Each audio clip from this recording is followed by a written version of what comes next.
And the 65th Daytona 500 is underway.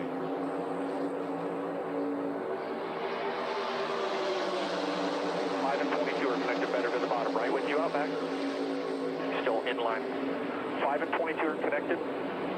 Right with you.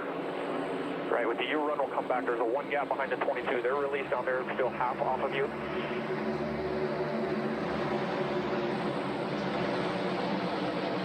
Half your lane. Your help is clear of the bottom, still half your lane. Bottom coming back by 2 to the with a run 1 back. You're still clear now.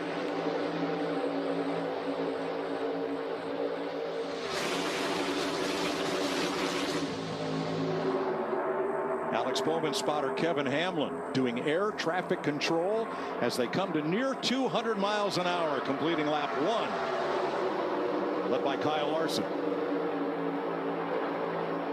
You hear those spotters, and that communication is so crucial to every move these drivers will make all day long. Tony, so many times you're looking out of the different glass than most people think. That windshield, what's going on in the windshield, you kind of just glance out and see that. But what's in that back glass out of that rear view mirror, that's where all the juice is. And listening to that spotter, that is the guy that has given you all the information that you need to make your decisions as a driver inside that car. You can't see 2-3 rows behind. You can't see energy building up. So you have to rely on that spotter. That spotter is your best friend for 500 miles. Yeah, trust. And we've built that trust. Some of these guys have been with each other for years. Some of them, just like Jimmy Johnson, he worked with the same spotter, Earl, forever, his whole career. Different one this time. Got to have that trust. When he says clear, you got to trust it and do it now.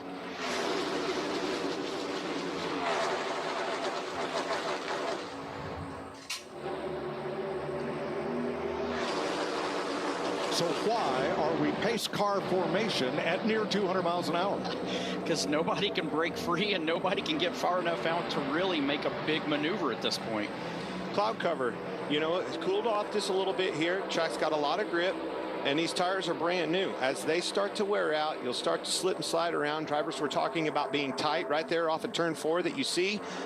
As things start to move around, start slipping and sliding around, it's going to separate this field. And then you start figuring out who's got the fast hot rods and who doesn't, who needs work to do. A driver might say, hey, I'm only 2 seconds back of the leader. And his crew chief would say, yes, but you're 36th. No different than a traffic jam in New York City. You've got to figure out a way to make it happen. You can get through there. You just got to be methodical about it. The biggest thing is, again, looking at your temperatures, telling your crew chief if you have handling issues, you need to nip that in the bud right now. You need to get it behind you as soon as you get on. If you have any kind of handling issue whatsoever balance-wise and they can fix it, a first pit stop would be sure. I'd be yelling at Larry, fix this, baby. Can't be having this later in the race. Versus the other races we go to, they've had 2 practice sessions since qualifying. So they've had a chance to get their balance the way they like it. Talked to a lot of drivers, and everybody seems to be pretty happy with their car. Some of them are hoping for a little more speed, but they like the balance, and that's really critical. This is the hottest part of the day for these guys, so this is where handling is going to be the most crucial. First little breakaway of the race. Kyle Larson got about 2 car lengths out in front, and all that did was bring the pack right back to him, bumper to bumper. Big pushes out of the back of his car by Joe Logano. You're going to see that a lot.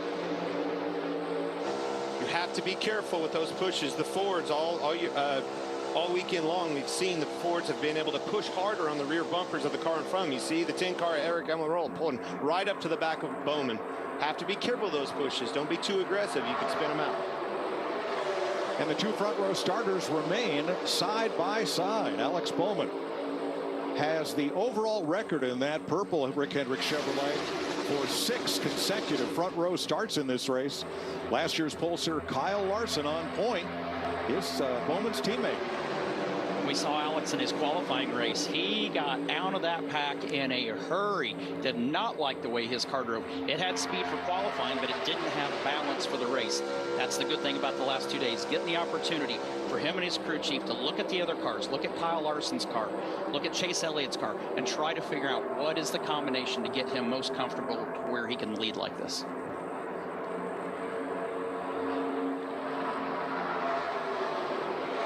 Talk to Kevin Harvick. Watch these cow flaps flip up on Joey Logano on the front.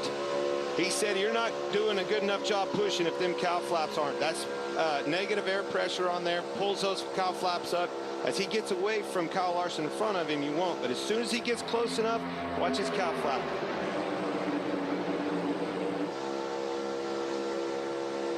He needs to get closer to him. I'm trying to show the He's world. not there yet. There he is. Now watch this. See it starting to flip right there? That's that neutral pressure in the cowl of that race car. For some Joey Logano audio. Just so you know, the 5 lifted every time in the corner to like 60%, that 1/3 mark. Trying to keep us too wide, I think. It's good intel. It's got to save fuel too. You know, when you're running at the front of the pack and you're pulling this charge, you are wide open. You have to be. They'll run you over, right? But if you're back there mid-pack, Tony, you can just be 30, 40, 50% sometimes. Still half. Let's get an